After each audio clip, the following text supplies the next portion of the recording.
บายดีพ่อแม่พี่น้องปองปายเนาะวันนี้พบกับยูทูบเบอร์ของบ่าวน้ำนะพี่น้องเนาะวันนี้ก็ชาวปังแดงและชาวโน่นหาดเนาะพี่น้องเนาะ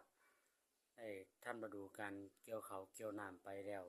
บางสิ่งบางส่วนบางตอนบางอย่างเนาะพี่น้องเนาะวันนี้ก็ยูทูบเบอร์บ่าวน้ำก็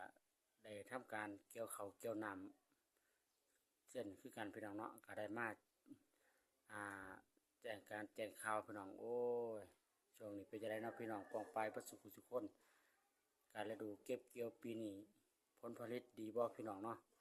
ก็อยากให้พี่น้องปองปายชาวโน่นหาดปังแดงพ้นเถาะพ้นทองมงเคาะมงค่ำเนาะพี่น้องเนาะก็ให้เกี่ยวผลผลิตดีมดสุขคนพี่น้องเนาะยูทูบเบอร์บางน้ำกับข่าวขอฝากข่าวพี่น้องปองปายที่อยู่เมืองเถาะเมืองไทยเมืองเนาะเมืองน่านนะพี่น้องเนาะก็ได้มีการเฮ็ดงานหาเงินหาทองเป็นที่ที่เรียบร้อยแล้วเนาะพี่น้องเนาะยูทูบเบอร์บ่าวน้ำก็ได้ทำการเกี่ยวเขาเกี่ยวน้ำรับจุงรับจ้างไปทั่วทุกแห่งทุกหนสุรพัฒน์พี่น้องเลยเนาะก็ได้ออกมาไล่สดให้พี่น้องปองปายได้หูได้ทราบเนาะพี่น้องเนาะก็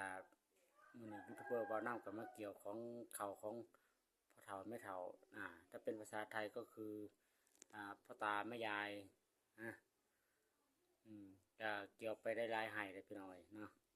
วันนี้ยูทูบเบอร์บ่าวน้ำก็ออกมาอะไรแจ้งข่าวพี่น้องฤดูการเก็บเกี่ยวกันระวังฝนฟ้าอากาศกันพี่น้องเลยยูทูบเบอร์บ่าวน้ำกันระวังฝนฟ้าอากาศกันเนาะการเก็บเกี่ยวหมู่เฮาเจ้าข่อยพี่น้องเนาะอยู่ใดมีแห้งอยู่แดงมีหิมะสุขคนพี่น้องเลยนะขอขอบมกขอบใจพี่น้องที่รับชมรับติดตามของยูทูบเบอร์บ่าวน้ำนะพี่น้องเนาะแฟนคลับหรือFCพี่น้องเนาะให้อยู่ดีมีแห้งอยู่แดงมีหิเบิร์ดสุขคนเท่าฝั่งแดงเท่าโน่นหาดทั้งโน่นแต่ปลามองค่ำนะพี่น้องเนาะให้เป็นFCของทั่วโลกเนาะคนเบิ่งไปทั่วโลกพี่น้องเลยนะให้อยู่ดีมีแห้งอยู่แดงมีหิเบิร์ดสุขคนพี่น้องเลยจะได้ก็ยื่นหรือติดตามยูทูบเบอร์บ่าวเนาะบ่าวน้ำนะพี่น้องเด้อให้อยู่ดีมีแห้งหมดสุขคนพี่น้องเลย